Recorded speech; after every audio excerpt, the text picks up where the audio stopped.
ada kali ini. Dia boleh dia awal itu dia, tapi jaga dia awal itu. Kadang dia yang agak ucap tu rumah, atau punya kayak dia.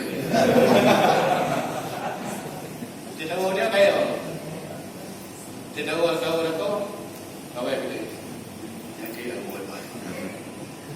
Itu tidak aman, tidak dicapai pada bawah orang.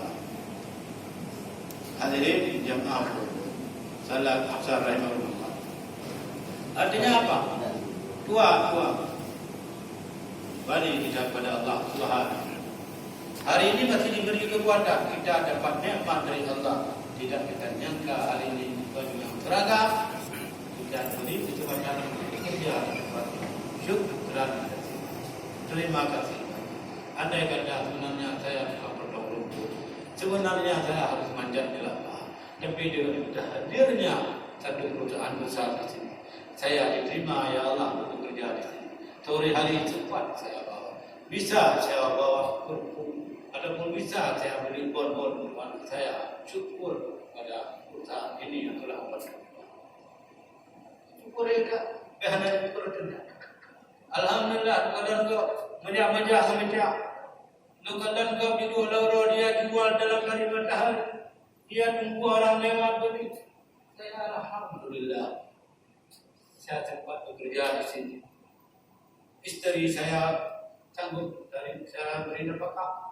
Anak saya beri subuh berangkat sekolah sanggup saya beri nafkah. Masih perusahaan.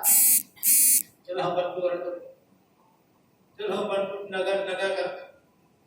Makanya kita atas nikmat ini bersyukur. Yang jangan berbojo.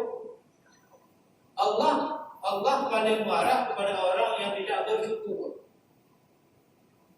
Paling marah.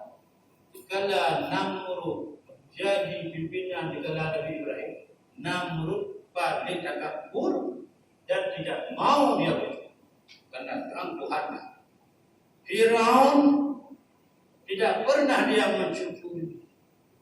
Sehingga dia karena kaya, karena hebat, karena dia tidak pernah bersyukur. Dalam ayat pernah diceritakan apa mau bilang?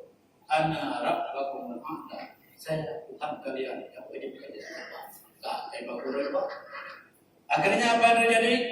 Firaun tumbang dalam laut merah. Sampai hari ini masih dimungkinkan di piramid di Mesir. Contoh